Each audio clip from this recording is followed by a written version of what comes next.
we've just been sitting through this morning's Tynwald session, which would normally be questions, but it was all about the Dr Ranson issues.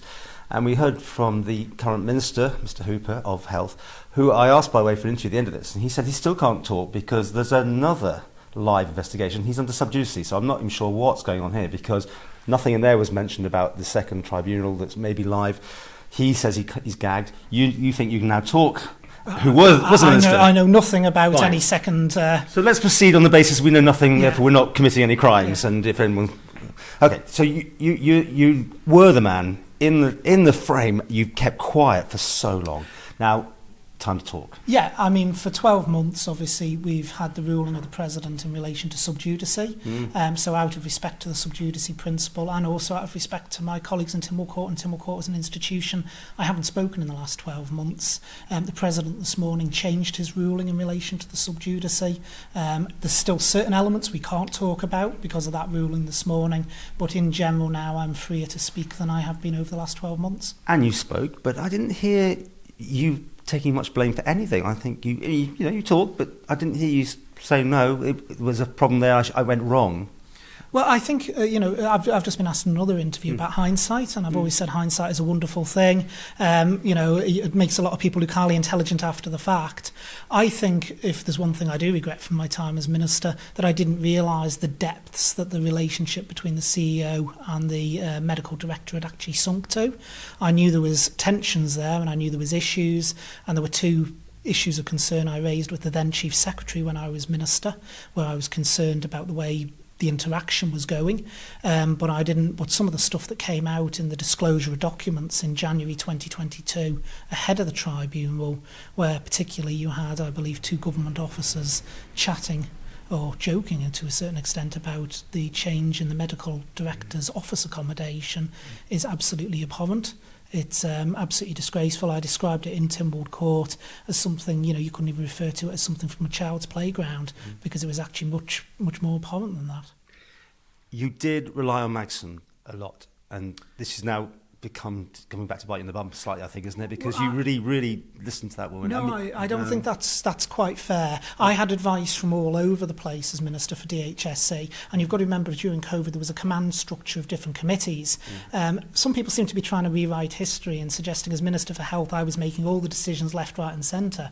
Actually, in COVID, the Minister for Health unilaterally made very few decisions, because national situation had to be done by council and ministers, and that's why you had the gold, silver and bronze command structure, because there was no point me just knowing it and me making a decision, because I was one of 9 in council and ministers, and there were a couple of occasions, I'm happy to say, where not happy to say, but happy to talk about, where actually myself as health minister was actually outvoted at council and ministers over certain issues.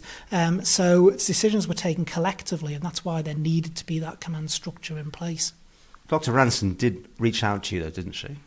What do you mean by reach out? Well, to try and tell you her version of what should be happening, and she was being blocked. Did she never get to you? No. She never got to you at all? No, so in relation to Dr Ranson, there was a presentation. Now, in relation to there was 2 presentations. The one that never got seen presentation. There was never got seen presentation where I'd been told that she was facing burnout. I was told that not just by the CEO but by another officer as well. But you didn't talk to her about it? It was after I'd seen Dr Ranson that day. Don't forget we were in lockdown at that point, so you can't just call around and speak to someone. But equally, you've got to remember as Minister, you are not line manager for individual members of staff. If I had allowed that presentation to go ahead and insisted that Dr Ranson did it, despite warnings from both the CEO and another officer she was facing burnout, I think we could be having a whole different conversation today if I'd been wrong and she had suffered burnout as a result. I think that would be a whole different thing. You have to be able to trust the line managers in being able to judge what their staff can and can't do. And I must say, the stuff that's come out, I feel greatly let down by the then CEO of the department. So you put the trust in the wrong person? Well, you have to trust the CEO of the department. The relationship between a CEO and minister is absolutely crucial to that department functioning. And we've had interviews before when I was last a backbencher talking about departments where the relationship between a CEO and the minister had broken down.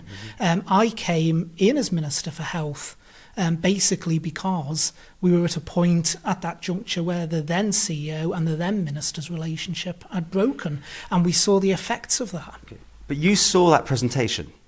You saw it, and it was radical about shutting borders and all sorts of things, and you didn't feel at all moved to let the public know that information. Well, actually, the presentation that was due to go out, let's clarify this, because I spoke to the tribunal in my evidence about this. My understanding of it was that Dr Ranson was due to do the presentation on, I think it was the Friday.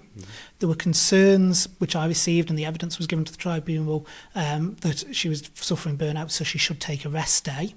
My understanding was that then it was going to be pre-recorded and showing on another of the days, but then the news agenda moved on with various things. So I think originally, if my memory serves me correct, it was going to be pre-recorded and broadcast on the Saturday. But people can go back on YouTube because all the presentations are there. All the I understand she recorded it. She went to Greenlight Television and she recorded this thing, but it's never been transmitted. But my understanding then is on the Saturday the news agenda changed, and I think, if I remember rightly, but people will be able to go back on YouTube and see the sequence of press conferences. I think we did one on education or something like that, because there was a different message for the schools that was coming out, and that because the news agenda changed, it never got broadcast. So it never worried you that after seeing the presentation yourself, that this was never put in the public domain? Well, no, because the situation changed after that, because then we had the graphs that were shown. We then also had the thing with the border closures. Yeah. But it was, as it's, I mean, hindsight admittedly, we have to remember, but my goodness, that was a dynamite bit of information. I don't think it was as dynamite as it I haven't said. seen it, so I can't tell you. And you've got to remember as well that when we were talking closed borders back then, you weren't talking about 14 days people come back and isolate. Closed borders was we shut the island. Right. Nobody came. We don't know because we haven't seen it, right? Well, no, that's what happened. But I still love to see this presentation. I think the whole Isle of Man deserves to see what wasn't given to the public to be said. But I'm sure it's probably FOIable, and I know you've got a few FOIs going on at the moment, but which is outrageous. We have to do it that way, but there you go. You could probably get it. Okay, let's see again. Do you take any responsibility for what has ended up in such a costly and messy situation when you've got the whole of the world, not the world, but our world, looking at what's going on here today and really questioning what people are up to? Well, of course I took responsibility. I resigned as minister. I resigned from government, even though I wasn't Minister for Health and Social Care anymore. I was the minister at the time, and I believed the right and honourable thing to do at that time was resign. One of the things you've got to, though, point out, and I'm sure you'd agree with this, there is nothing actually in the tribunal's judgment that criticises my behaviour towards Dr Ranson. I think it's very important to state that, because there has been some misinformation going out on social media about that. But ultimately, politicians are the people who are accountable. Just make it clear then, did she try to reach out to you and you just didn't get that message, or you refused to see her, or what? Let's make it clear. We'll reach out on what I'm not sure. Well, again, I don't like this. You normally answer everything. You're asking me to qualify. I just want to know. I can answer the question, but I might not be answering what you're getting Well, at. you go for it. Did she reach out for you? Because obviously she knows the answer to this as well. Did she try to get hold of you? Did she try to get this information to you? Maybe you saw it anyway. Right, so we're talking about the presentation. Well, I think so, but it could be anything more. Yes, I spoke to Dr Ranson about the presentation. Right. I went back to the CEO and actually asked why had I not seen this presentation. And why has Council of Ministers at this point not seen that presentation. Here we go, some information. Right. And then from there, that was when it was agreed that Dr Ranson would do it at the press conference. So this was subsequent to the press conference point of view. Once I raised concerns that I hadn't actually seen that information, other than with Dr Ranson sharing it with me. The things that come out with Magson since then, and even as we speak, the LinkedIn of her gets changed on what she's done in the past and what she's up to and all sorts of things. And now there's a potential, or they was certainly raised with the AG here, to get her to come back. Although then at the end it wasn't quite clear if she could be made to come back. What do you think on this? Well, my understanding of the legal position, which is why I was the one who raised it with the Chief Minister in Tynwald, about how you can compel people to give evidence. Yeah. My understanding is it's Attorney General pretty much confirmed this. It's under the Tynwald Proceedings Act. So Tynwald has the ability, where something is constituted from a committee, to summon people to give evidence. That summons is the same as going to a court of law. If you don't comply with it, then you're effectively in contempt of court. Right. So you serve the person and they've got to come, right? You have to serve it. Yes. And then, of course, with it being someone who's outside the island's legal jurisdiction, it is very, very hard I'm what confused what me, the right. Attorney General was saying. It's very hard to then hold up that summons. So you can serve somebody, but then maybe they won't actually respond to it. It would be effectively the same as a Manx court summonsing someone in the UK. And as far as I know, if it's the police involved, they can pick that person up and bring them back. And that's a problem, because you would need something that's criminal. And this is, I think that's the bit that was missing from what the Attorney General said in there. Right. If it was something that was criminal, and again, I'm no lawyer, so don't take my word for it, Paul, but I think if it's something criminal, you could then obviously contact the local police, say Lancashire Constabulary or what have you, and have the person arrested and brought to the island. Where it's not criminal, or it wouldn't be deemed criminal, I believe that makes it a lot harder to enforce. How do you feel by being so let down by this woman who seems to be the root of almost everything to do with this case? I mean, it appears that way, and I'm not saying she's by herself by any means, but constantly we hear that this is, it's line management, isn't it? And what went on. How do you feel about her now?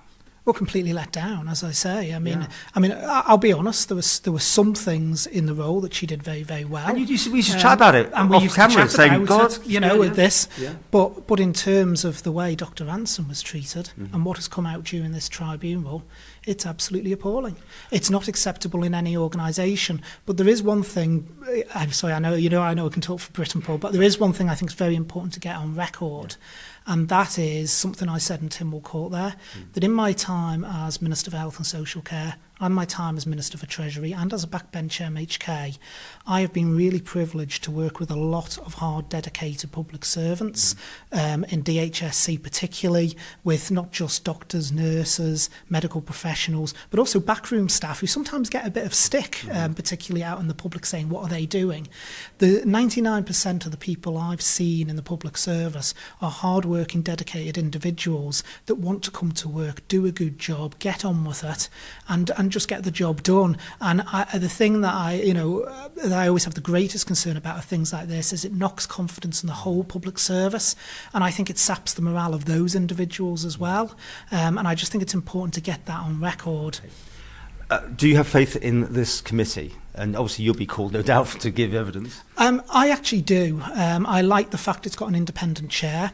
I made a couple of points in Tynwald where I said, about the summonsing of witnesses and having the ability to do it, because with what we've done with the COVID review was it was set up with the Public Accounts Committee so that the Tynwald Proceedings Act could be used. And also the fact that what we need to also ensure is that the independent chair, if he finds something during the review, he can recommend, even if it's outside the terms of reference, that is investigated, or he can look at it, come back and actually say, I've found this, I want to look at it. Because what I don't want is an independent chair that is then shackled by the terms of reference and can't actually get to where they want to. We've been there before, haven't we? So I raised that this morning. The Chief Minister gave me reassurances on that will be very similar to the COVID review, and that satisfied me enough to support it. Finally, Mr. Glover gave a very passionate speech. It moved me totally. He can't now deal with the Canon administration anymore. He's lost all faith. You are still waiting to come back, I guess, at some point in the ministerialship and carry on, in the Canon administration? I've no current intentions of doing so, Paul. Would you if you asked? I don't think I'll be. I don't think I'll currently be. I said, would you if you would? No, it would depend on what it is. I think at the moment, and the last year as a backbencher, I've been able to influence an awful lot in Tynwald Court. I've been able to drive through some policy changes. We're going to get some more motions from me this afternoon. That if things go as I hope they will go, we'll be able to shift government policy again. And I've been able to concentrate on doing what I actually stood for in the first place, which is representing the people who voted me in Douglas North.